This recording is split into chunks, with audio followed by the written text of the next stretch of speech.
여러분, 하나님은 영이시죠. 그렇기 때문에 우리가 육안으로 뵐 수가 없습니다. 그렇다면 어떻게 하죠? 신앙생활이라는 게 하나님을 만나고 또 하나님과 소통하는 것인데 하나님을 볼 수 없다. 안타까운 일이죠. 하지만 하나님께서 중요한 두 가지의 도구를 주셨습니다. 그게 뭘까요? 말씀과 기도입니다. 우리가 말씀을 묵상할 때 하나님은 성령을 통해서 우리를 만나 주십니다. 또 우리가 기도할 때 우리를 만나 주십니다. 그렇게 보면 말씀과 기도에 집중하면 되겠구나. 그렇습니다. 말씀과 기도를 통해서 우리는 얼마든지 하나님을 만나고 가까이 할 수 있습니다. 시편 기자는 이렇게 노래했습니다. 73편 28절 하나님께 가까이함이 내게 복이라. 우리 인간에게 복은 하나님을 가까이 함에서 온다라는 것입니다. 그러니까 우리가 정말로 복된 삶을 살기를 소원한다면 복잡할 게 생각할 게 없어요. 말씀과 기도에 집중하면 충분한 것입니다. 그렇게만 하면 하나님께서 우리를 만나주시고 또 우리를 축복하실 것입니다. 그래서 시편 1편 2, 3절은 이렇게 말합니다. 복 있는 사람이 누구인가? 오직 여호와의 율법 말씀을 줄고하여 그의 율법 말씀을 주야로 묵상하는도다. 그는 시냇가에 심은 나무가 철을 따라 열매를 맺으며 그 잎사귀가 마르지 아니한 같으니 그가 하는 모든 일이 다 형통하리로다. 말씀을 묵상할 때 하나님이 함께하는 것을 뭐라고 비유해서 표현했습니까? 나무가 시냇가에 깊이 심겨져 있는 모습으로 묘사했습니다. 그러니까 어때요? 이파리가 푸르청청하고 또 철을 따라 열매를 맺고 그와 같이 모든 삶이 형통하게 될 것이다 라고 말씀합니다. 또 시편 145편 18, 19절에서는 이렇게 증거하고 있습니다. 여호와께서는 자기에게 간구하는 모든 자 곧 진실하게 간구하는 모든 자에게 가까이 하시는도다. 그는 자기를 경외하는 자들의 소원을 이루시며 또 그들의 부르짖음을 들으사 구원하시리로다. 그냥 기도하는 사람을 하나님이 가까이 해주신다라는 것입니다. 그리고 그 기도를 들으시고 축복하신다라는 말씀이지요. 그러니까 우리는 신앙생활하면서 말씀과 기도에 집중하면 되겠구나 그렇게 확신할 수가 있습니다. 이게 얼마나 중요한가 이렇게 비유해서 흔히 설명하죠. 말씀은 영혼의 양식이다. 여러분, 양식이 없으면 우리 육신이 생존할 수 없잖아요. 그와 같이 말씀은 영혼을 위해서 필수적인 양식이 된다는 것입니다. 또 기도는 영혼의 호흡이다. 우리 육신이 호흡하지 못하면 생존할 수가 없죠. 그와 같이 기도는 영혼을 위해서 필수적인 호흡과 같은 것이다라는 것입니다. 특별히 이 시간에는 기도에 관해서 살펴보고자 합니다. 오늘 본문이 바로 기도가 영혼의 호흡이라는 사실을 암시해주고 있습니다. 데살로니가전서 5장 17절 오늘 본문은 딱 한 절 짧죠. 쉬지 말고 기도하라. 통째로 암송하시기 바랍니다. 암송하는 거 엄청 싫어하죠들 사람들이. 그런데 오늘은 아주 즐겁습니다. 쉬지 말고 기도하라. 이미 암송하셨죠. 우리 육체가 호흡을 하지 못하면 큰일 납니다. 그와 마찬가지로 우리 영혼이 기도하지 않으면 큰일 난다는 것입니다. 어떤 분들은 그래요. 기도가 어려워서요. 나는 초신자라 기도를 못해요 라며 깊이 하는 모습을 종종 봅니다. 하지만 그것은 전적인 오해입니다. 왜냐하면 기도는 아주 쉬운 것이거든요. 왜 그럴까요? 기도는 호흡처럼 본능적인 것이기 때문에 그렇습니다. 본능적인 것은 배우는 게 아니죠. 원래 되는 거예요. 하면 되는 거예요. 육체 호흡과 비교해서 한번 생각해 보세요. 아기가 태어날 때 어떻습니까? 울음을 터뜨리죠. 응애하고. 왜 그런가요? 여러 이야기가 있더라고요. 갑자기 엄마 뱃속에서 있다가 밝은 세상으로 나오다 보니까 놀라서 그런다. 그런 말도 있고, 특별히 호흡을 하기 위해서다. 그 전에는 엄마에게 탯줄로 연결되어 있었는데 그것을 자르면서 스스로 호흡해야 되는데 바로 울음을 통해서 호흡이 열리고 시작이 된다라는 것입니다. 그러고 나면 어때요? 태어나면 스스로 호흡하지 누가 대신해 주는 거 아니죠. 또 가르쳐 주는 것도 아니에요. 엄마가 대신해 주나요? 아빠가 대신해 주나요? 아니죠. 스스로 저절로 호흡을 하는 것입니다. 영적으로도 마찬가지라는 거예요. 예수 그리스도를 믿음 가운데 영원히 거듭나고 새 생명을 얻으면 이제 영적으로 호흡이 가능해진다는 것입니다. 그게 기도예요. 그러니까 기도는 정확하게 표현하면 못하는 게 아니라 안 하는 거다라고 하는 것입니다. 기도하면 기도가 되는 것입니다. 그래서 저는 복음을 제시하고 상대방이 예수님을 영접하고 결신을 하면 끝나자마자 꼭 기도를 가르쳐 드립니다. 예를 들어서 병환 중에 계신 분이 있잖아요. 특별히 병이 위중할 때는 이 어른이 얼마나 오래 생존하실까 아무도 모르잖아요. 그렇기 때문에 가서 복음을 제시해주고 또 예수님을 영접하면 세례 받겠습니까? 하고 권유해서 본인이 받아들이면 병상 세례를 드리죠. 근데 그러고 끝나는 것이 아니라 기도를 가르쳐 줘야 됩니다. 왜냐하면 기도를 해야 남은 생에 얼마나 이 땅에 계실지 모르지만 스스로 기도해야 될 거 아닙니까? 하나님을 아버지로 부르며 하나님과 교제하고 또 하나님의 도우심을 받고, 그렇죠? 뭐 남들이 기도해 주는 것도 물론 있지만 이제는 어엿한 하나님의 자녀가 됐으니 스스로 기도해야 되잖아요.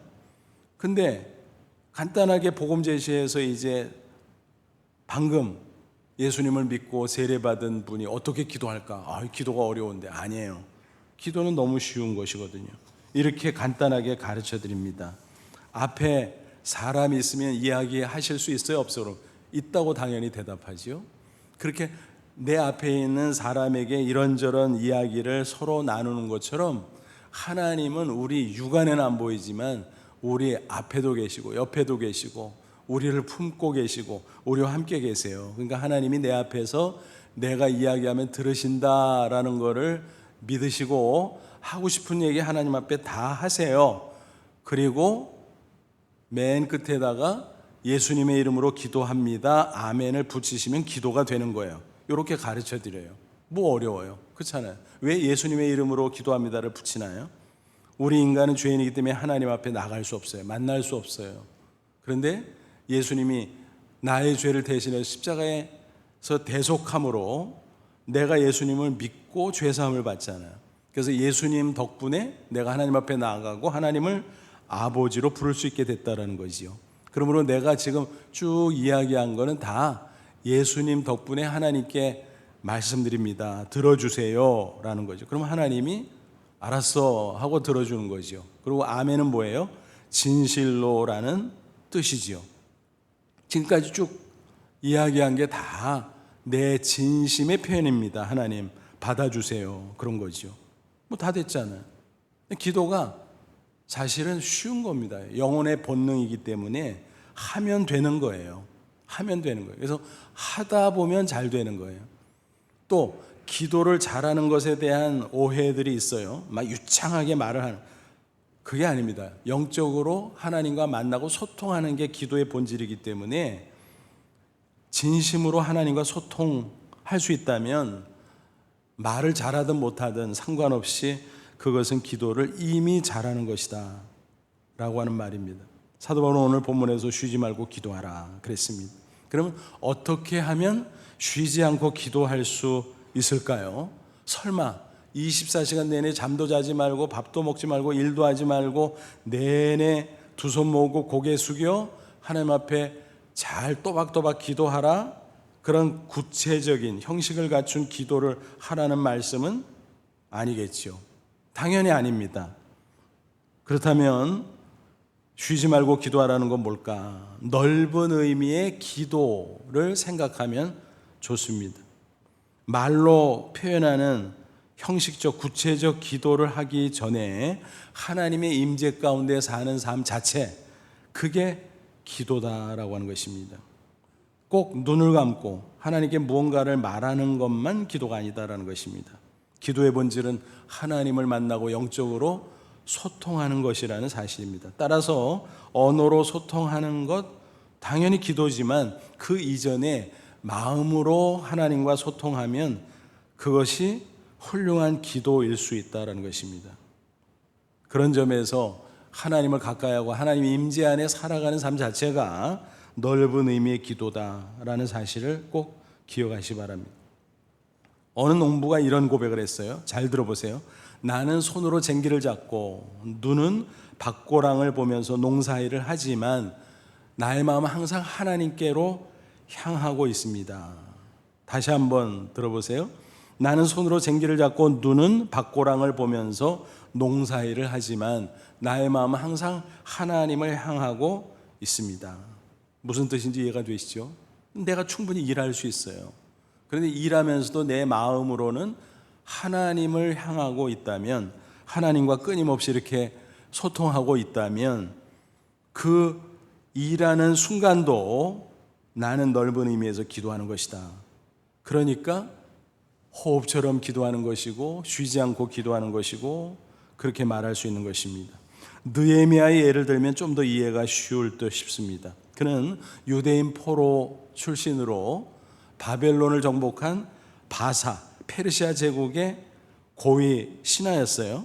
아닥사스다 왕의 신하였는데 어느 날 왕을 수종 들고 있는데 왕이 이렇게 보더니 자네 얼굴이 왜 그래? 수심이 가득해. 무슨 일 있어? 묻는 겁니다. 그래서 우리 고국 이스라엘의 참상에 대해서 최근에 소식을 들었습니다. 그래서 가슴이 너무 아픕니다 라고 하면서 이제 왕과 느헤미야의 대화가 주거니 받거니 이어지게 됩니다. 그때 장면을 느헤미야 2장 4절 5절은 이렇게 기록합니다. 왕이 내게 이르시되 그러면 내가 무엇을 원하느냐 하시기로 내가 곧 하늘의 하나님께 묵도하고, 묵도가 뭐예요? 마음속으로 기도하고 그거거든요. 왕에게 아뢰되 왕이 만일 좋게 여기시고 종이 왕의 목전에서 은혜를 얻어싸우면 나를 유다 땅 나의 조상들의 묘실이 있는 성읍 뭐예요? 이스라엘의 예루살렘으로 보내요. 그 성을, 예루살렘 성을 건축하게 하옵소서. 지금 다 폐허가 됐는데 재건할 수 있도록 허락해 주십시오. 왕이 총애하는 신하니까 자네 그럼 뭐 원하는 거야? 대답을 해야 되잖아요. 야, 잘 말해야 되는데 자칫 잘못하면 왕이 화내면 큰일 나는데, 그래서 순간 왕하고 대화는 이어가면서 마음속으로 하나님께 묵도를 했다 이 말이에요. 기도를 했다 이 말이에요. 그러니까 하나님께서 야, 말해봐. 왕한테 말해봐. 보내달라고. 그랬더니 왕이 어때요? 그거 좋지. 내가 허락할게. 그럼 자네를 유다 총독으로 파견하지 뭐. 가서 예루살렘 성을 재건해. 정말 그렇게 됐어요. 그뿐만이 아니라 이스라엘에 남아있는 사람들을 중심으로 신앙 회복의 운동을 벌이게 되었다는 것입니다. 그 장면을 상상할 수 있겠죠. 그러니까 왕하고 대화하고 있어요.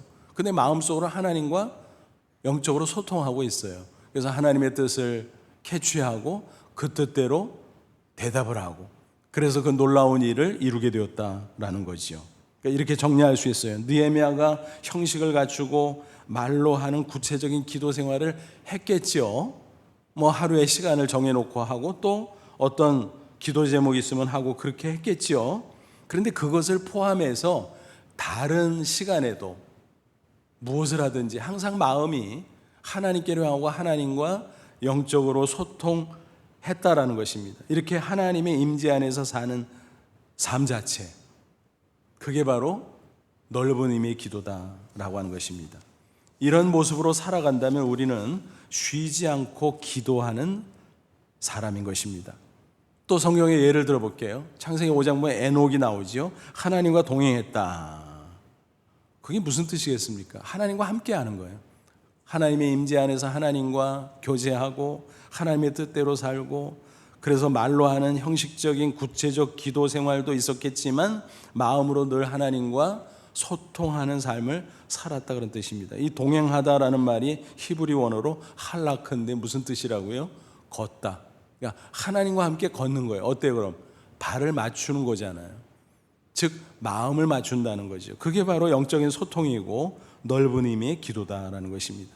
그래서 시간을 정해놓고 형식을 갖춘 구체적 기도 생활도 하지만 더 나아가서 모든 삶 속에서 하나님과 영적으로 소통하는 삶을 살았다는 것입니다. 그게 에녹이 하나님과 동행했다는 것이죠. 그런 모습을 하나님이 너무 기뻐하셨죠. 또 창세기 39장 보면 누가 나오죠? 요셉. 뭐라고 말해요? 여호와께서 요셉과 함께 하셨다. 성경이 그렇게 기록하고 있습니다. 이게 뭘까요? 요셉이 형식을 갖추고 구체적인 기도 생활을 했겠죠. 하루에 시간을 정해놓고 기도하고 또 어떤 기도 제목을 놓고 기도하고. 그런데 그 외에 노예살이를 했으니까 보디발의 집에서 얼마나 바쁘고 일들이 많았겠습니까? 그러나 그렇게 일을 하는 가운데서도 그 마음은 항상 하나님과 영적으로 소통했다라는 것입니다. 그러니까 일을 잘했겠지요. 주인에게 총애를 받았지요. 그래서 나중에 가정 총무가 되잖아요. 그죠?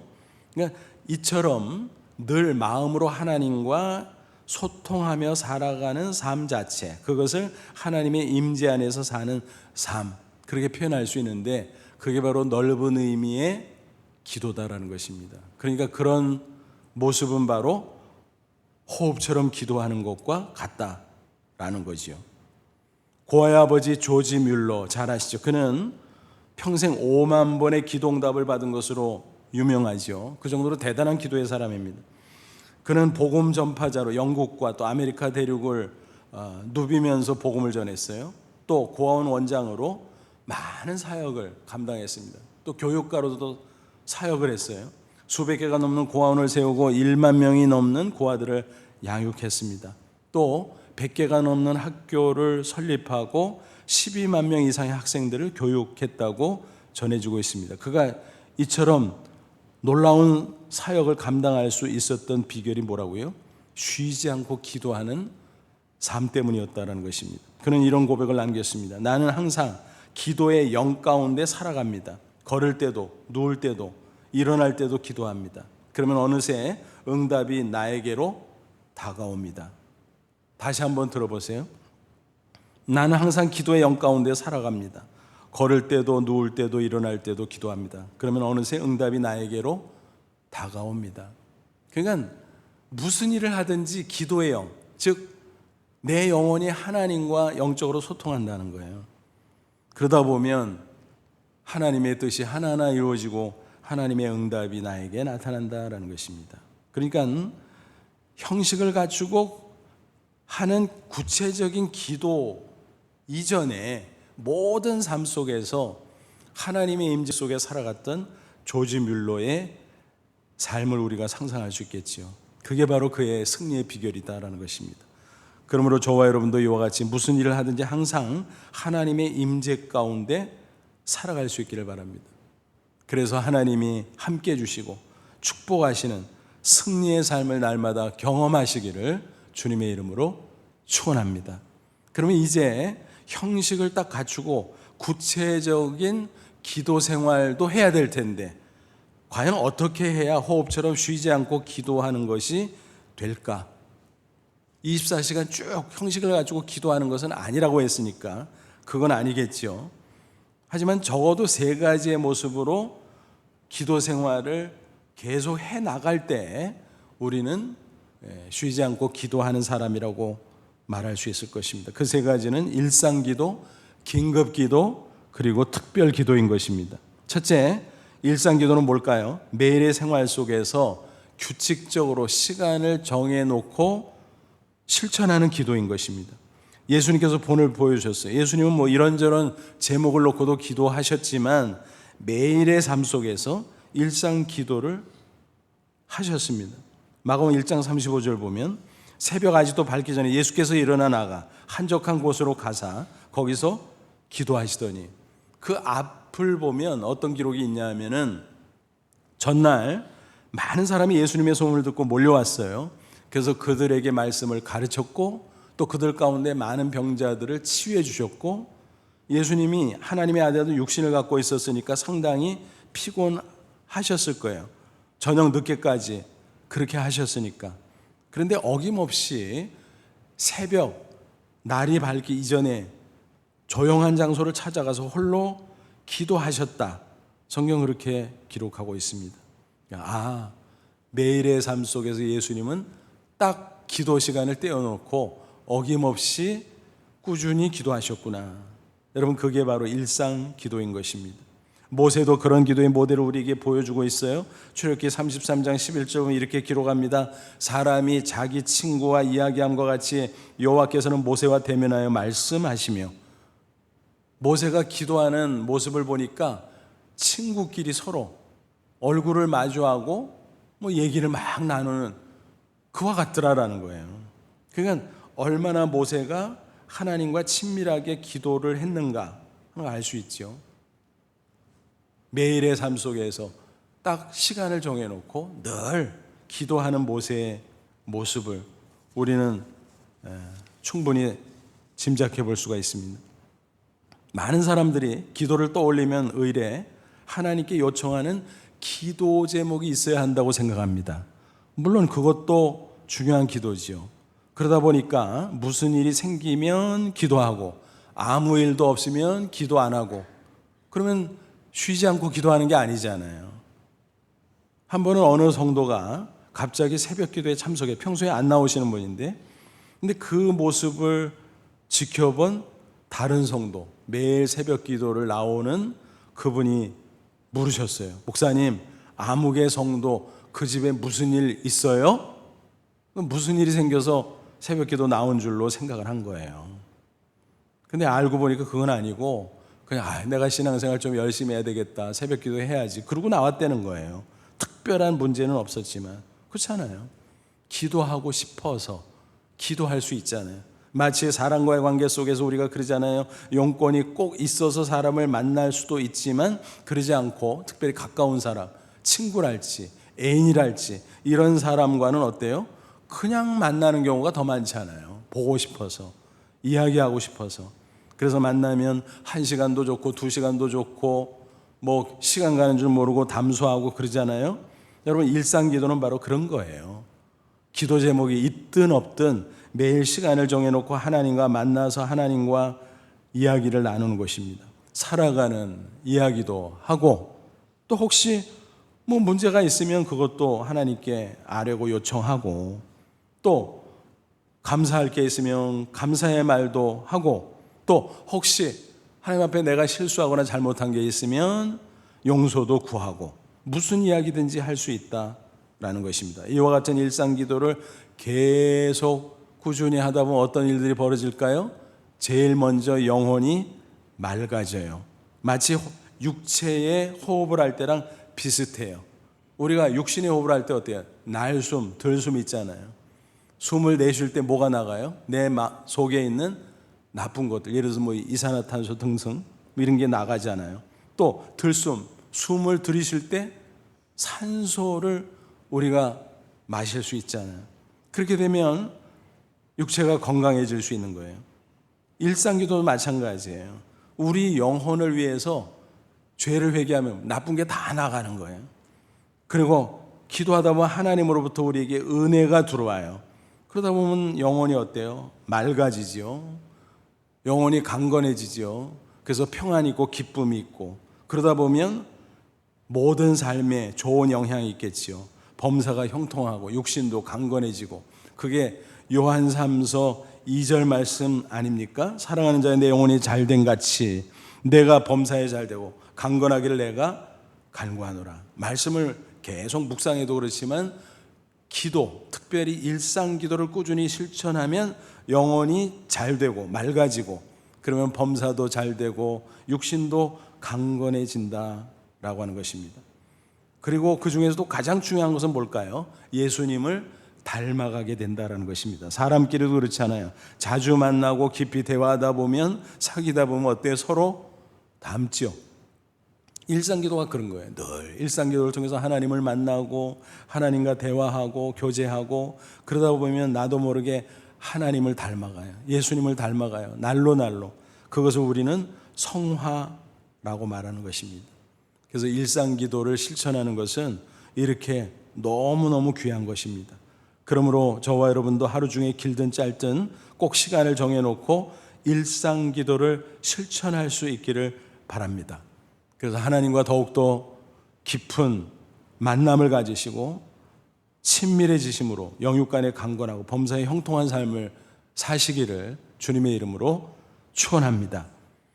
또 형식을 딱 갖춘 구체적인 기도 생활 두 번째, 긴급 기도입니다. 다른 말로 하면 응급 기도예요. 병원에도 일반 진료가 있지만 응급 진료가 있잖아요. 그래서 응급실이 있잖아요. 그것처럼 기도도 마찬가지예요. 일상 기도도 있지만 어떤 때 긴급 상황이 발생하잖아요. 그때 드리는 기도가 긴급 기도예요. 그만큼 절박하게 기도하고 간절히 기도하는 것이죠. 예를 들어 보면 사도행전 12장 보니까 초대교회 시대에 베드로가 복음을 전하다가 붙잡혔어요. 그리고 투옥이 됐어요. 그 당시 헤롯 왕이 가만히 민심을 보니까 유대인들 대다수가 예수님을 메시아로 인정하지 않아. 그래서 사도들과 성도들을 배척하고 핍박하고 그래요. 그래서 민심을 사려면 교회를 핍박하면 되겠구나. 그러면 가장 효과적인 게 뭘까? 초대 예루살렘 교회 최고 지도자인 베드로 잡아들여. 그래서 잡아들인 거예요. 그리고 감옥에 가뒀어요. 근데 내친 김에 아주 공개 처형을 하자. 그러면 백성들이 환호하겠지. 그래서 이제 하룻밤이 지나면 공개 처형을 하려고 작정하고 있었습니다. 그날 밤에 본인도 기도했겠습니다만 그 소식을 전해 들은 성도들이 교회, 그 당시에는 뭐 다락방 같은 데서 모였겠죠. 간절히 철야 기도를 하고 있었습니다. 사도행전 12장 5절이죠. 이에 베드로는 옥에 갇혔고 교회는 그를 위하여 간절히 하나님께 기도하더라. 하나님이 그 기도를 들으셨어요. 천사를 감옥에 보내셨습니다. 베드로가 잠에 들었는데 옆구리를 툭 튀기며 일어나. 깜짝 놀라서 일어났는데 사몽한 가운데 쇠사슬이 스르르 다 풀려요. 이리 와. 그래서 따라가다 보니까 옥문이 막 열려요. 그래서 시내로 나오고 천사가 와서 나를 구출해 줬구나. 그래서 추록해서 성도들이 모인 다락방으로 가보니까 깜짝 놀라요. 그 정도로 그때 상황은 긴급했고 인간적으로 풀려날 수 없었지만 긴급 기도를 드릴 때 하나님께서 긴급하게 역사하셔서 기적같이 베드로가 추록할 수 있었다라고 하는 것입니다. 건물을 보면 비상구가 있잖아요. 항상 열려 있지요. 근데 평소에는 비상구의 가치를 잘 몰라. 그러다가 일단 위급한 상황이 발생하면 비상구가 진가를 발휘하죠. 우리도 마찬가지. 일상기도 늘 하지만 긴급 기도를 해야 될 때가 있어요. 그래서 그 긴급한 기도 제목을 붙잡고 집중해서 간절히 기도하면 하나님께서 긴급하게 역사해 주시고 응답해 주신다라고 하는 사실입니다. 그런데 긴급 기도만 좋아하면 곤란하죠. 사실은 일상 기도가 밑받침이 돼야 돼요. 여러분, 기도도요, 하던 사람이 잘할 수 있어요. 사람이 급하게 되면 어때요? 당황해서 잘 못하잖아요. 허둥대기만 하고. 기도도 마찬가지예요. 긴급하면 기도 잘 될 것 같죠. 급하니까. 아니거든요. 긴급할 때 오히려 버벅대고 기도가 나오지 않을 수가 있습니다. 그래서 평소에 일상 기도로 우리의 영적인 삶을 깔아줘야 그 기초 위에 긴급 상황이 벌어질 때 긴급 기도를 잘할 수 있다라고 하는 것입니다. 앞서 언급한 조지 뮬러의 이야기를 또 해보죠.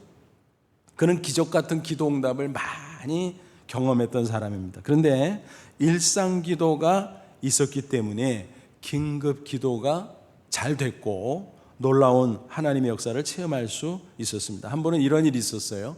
영국 브리스톨에 큰 고아원을 세웠습니다. 무려 2,000명을 수용하는 고아원이었어요. 그런데 어느 날 다음 날 아침 음식이 없을 정도로 모든 게 딱 떨어져 버렸어요. 큰일 났죠. 그 많은 수를 어떻게 합니까? 직원들도 있을 텐데 또. 그러니까 직원들이 막 걱정이 태산 같아서 원장님 큰일 났어요. 어떻게 하죠? 대책을 세워야죠. 그러자 조지 뮬러가 말했어요. 이런 상황에 무슨 대책을 세웁니까? 대책이 어디 있어요? 기도가 대책이지. 기도합시다. 그래가지고 직원들과 함께 간절히 기도하고 마무리로 찬양을 했습니다. 감사 찬양. 하나님 우리의 기도를 들으신 줄로 믿습니다. 잡시다. 그러고 다 취침에 들어갔어요. 근데 그 다음날 아침 일찍 직원 하나가 문을 여느라고 현관문을 가서 이렇게 미는데 열리지가 않아요. 뭐가 있나? 뭐가 이렇게 걸리는 것 같아? 그래가지고 뭐야 이상하게. 그래가지고 이제 뒷문으로 가서 이렇게 가보니까 세상에 그 현관문 앞에 음식 상자들이 막 산더미처럼 막 이렇게 쌓여 있는 거예요. 세상에. 그 직원은 나중에 이렇게 간증했습니다. 우리는 그 상자들을 보낸 분을 압니다. 다만 그것들을 누가 우리에게 운반해 주었는지를 모를 뿐입니다. 여러분 이해가 되세요? 긴급 기도했더니 하나님께서 이렇게 놀랍게 신기하게 응답해 주셨다라고 하는 간증이지요. 오래전에 미국의 한인교회 목사님에게서 들은 간증입니다. 신학교에서 의사 출신 유학생을 만났다고 합니다. 나이도 드신 분이 의사를 계속 하면 되는데 무슨 사연으로 신학교에 오셨지 궁금했습니다. 그러던 중에 대화를 나눌 기회가 생겨서 그 사연을 들을 수 있었습니다. 그분이 군의관 시절에 신기한 체험을 했다는 것입니다. 사형 집행 현장에 참관하는 그런 임무를 수행했는데 요즘 사형이 존속돼야 되냐 말아야 되냐 그런 논쟁이 있습니다만 그 당시만 해도 더러 사형을 집행할 때였어요. 어쨌든 그 군의관 임무를 수행하는 어느 날 사형 집행이 있었습니다.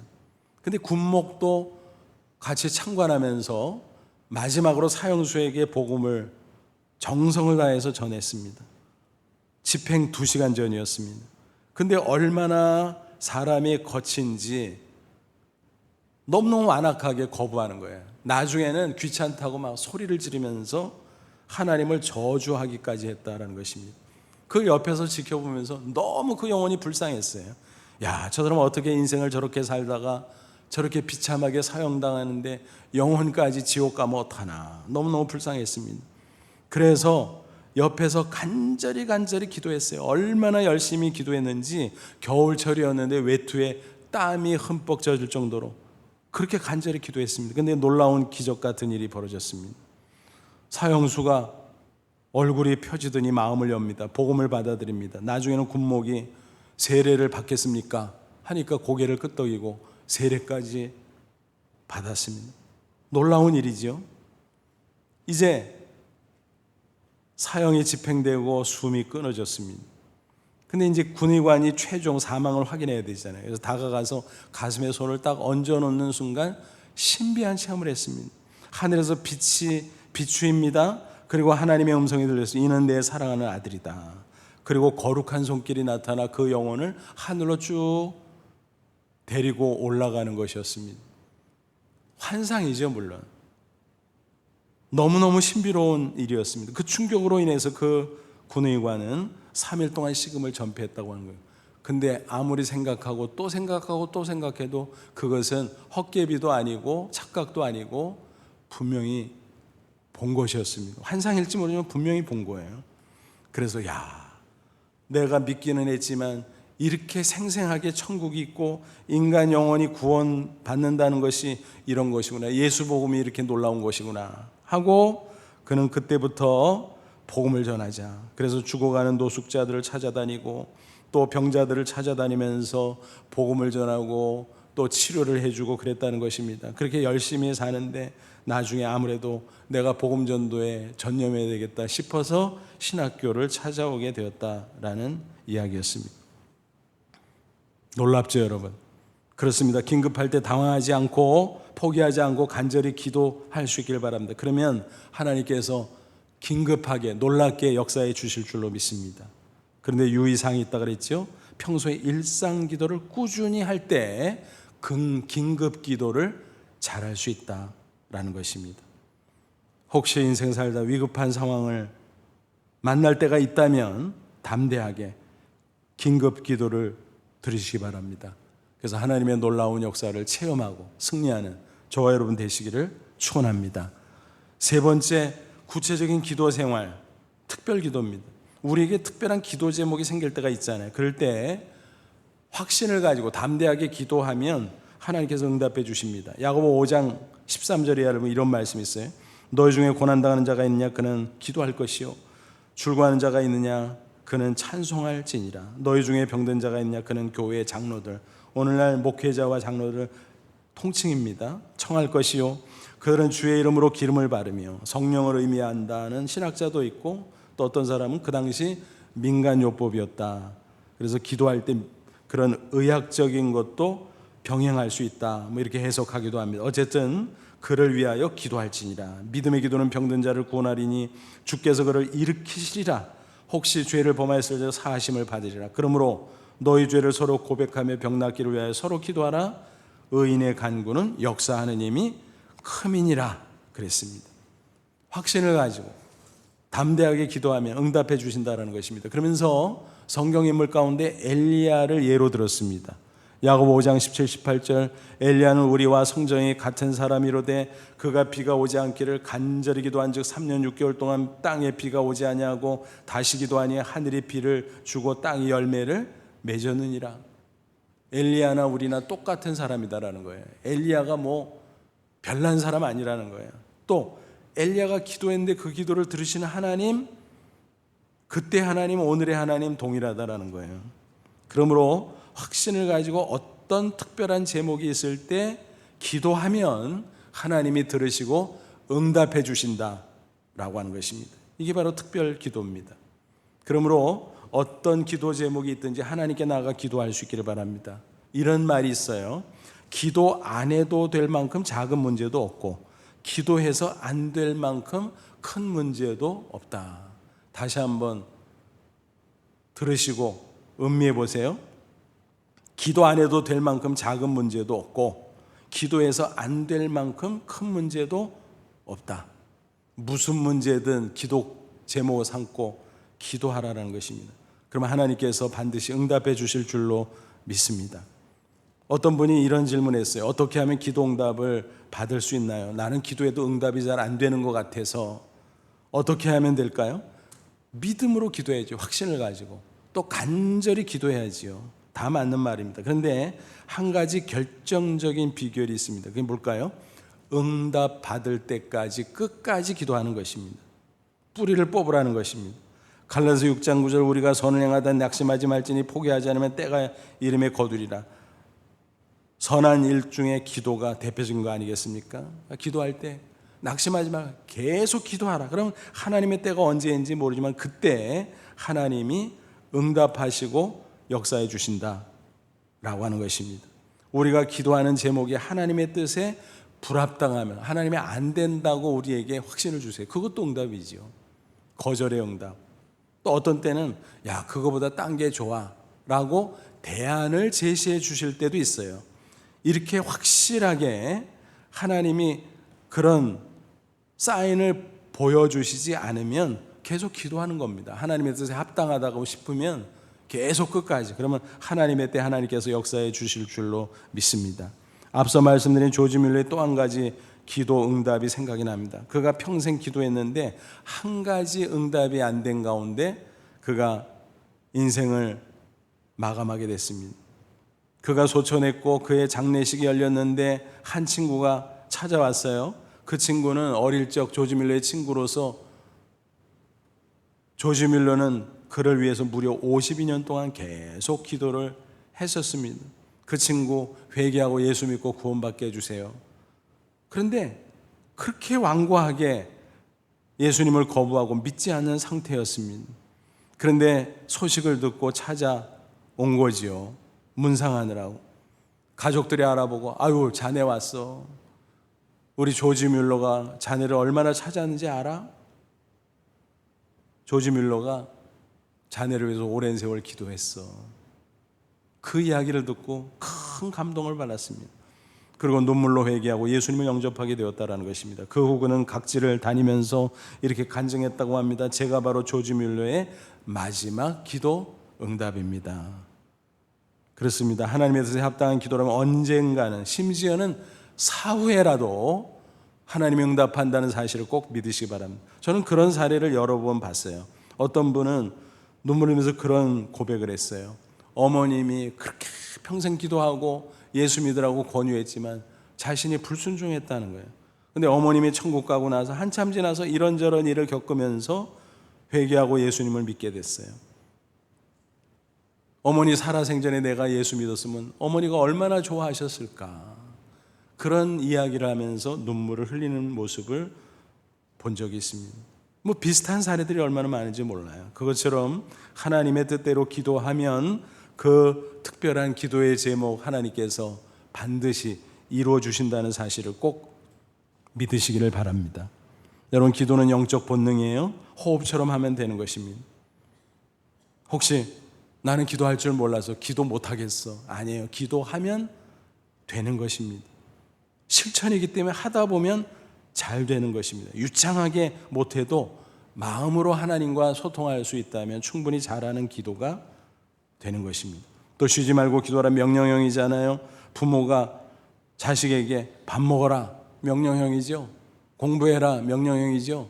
근데 명령이지만은 자식을 위한 거예요. 하나님도 마찬가지예요. 기도해라 쉬지 말고 명령형인데 우리를 위한 거예요. 아무쪼록 오늘 말씀 쉬지 말고 기도하라. 기도는 호흡같이 이 말씀 꼭 마음속에 새기고 기도함으로 하나님과 동행하며 하나님의 은혜와 축복 속에 승리의 삶을 꼭 살아가시기를 주님의 이름으로 축원합니다. 기도하겠습니다. 이 말씀 붙잡고 기도하지. 하나님, 그렇습니다. 우리를 하나님의 자녀 삼아주시고 기도에 호흡을 주셨는데 기도를 호흡처럼 하지 못하고 안 했던 우리들, 사실은 안 한 건데 못한다고 핑계댔던 저희들 호흡처럼 기도하게 하옵소서. 하나님의 임재 속에 살게 하시고 일상기도, 긴급기도, 특별기도 두루두루 하면서 기도로 승리하는 복된 인생 살게 하옵소서. 우리 다 같이 간절한 마음으로 잠시 기도합니다. 하나님 아버지 은혜를 진심으로 감사합니다. 이 시간 주의 말씀으로 우리를 새롭게 하시고 격려하시니 감사합니다. 기도의 사람 되길 원합니다. 하나님의 자녀라면 이제 영혼의 호흡인 기도를 늘 실천하게 하옵소서. 그래서 하나님을 만나고 하나님과 소통하며 하나님의 역사를 체험하는 저희들 승리의 인생 다 되게 해 주시옵소서. 예수님의 이름으로 기도하옵나이다. 아멘.